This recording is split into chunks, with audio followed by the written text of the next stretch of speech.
I means this person here. That I changed my mind about President Nixon now that it has been proven beyond a shadow of a doubt that he cheated on his income tax.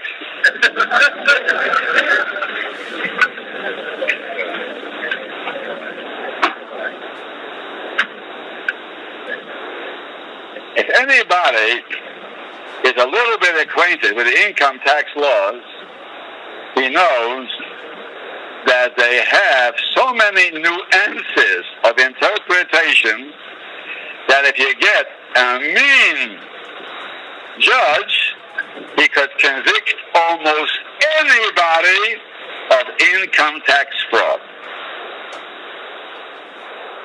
Not besides the fact that he actually could convict them outright.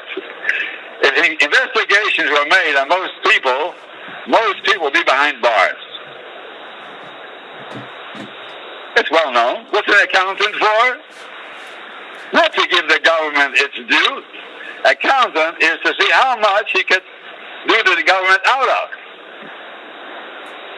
But even when an accountant is perfectly honest, and when the report doesn't hold back anything, there are so many shades of meaning. You know, these are always coming up to the Supreme Court. Income tax cases are constantly coming up before the Supreme Court, which means that they're open to interpretation. One court says this, it's overturned. Nixon didn't cheat on his income tax. He had some of the best accountants in the country, you can be sure of that. And their interpretation was one way. But once these eagle-eyed hawks are now after him, so anything that he does is interpreted to his loss, and therefore they forced him to pay. He could have fought it in the courts. He could have fought this case in the courts, but he didn't want to. That's why he paid.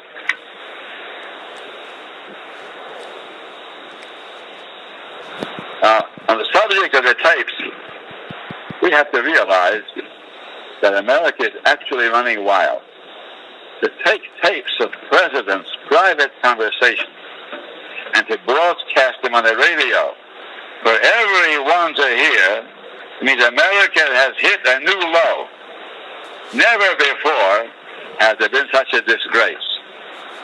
And therefore, we have to keep our heads above water. There's a flood of wickedness that's sweeping the country.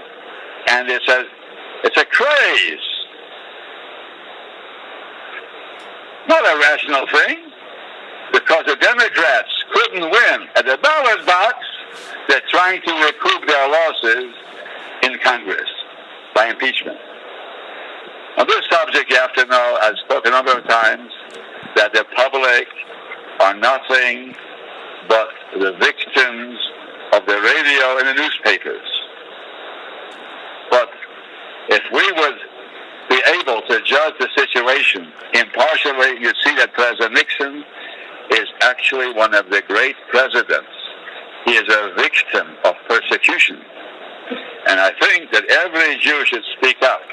I think every Jew should take his cue, not from the mischievous men on the radio, television. He should take his cue from the Gedolei Yisrael. And to be mispalel b'shleimish shel malchus. I think we all ought to write a little note to President Nixon. President Nixon, White House, Washington, D.C. is saying, President Nixon, we are with you. And put a date on it. He shouldn't think it was a week ago that you wrote this. Writing it today. President Nixon, we are with you. And you want to write some other notes to his opponents and telling them what to do? Good. Tell them where to go? Good. One more question, and then we'll adjourn. Yes, this young man. I don't understand. Why does he need men and angels? So you can ask, why does he need men?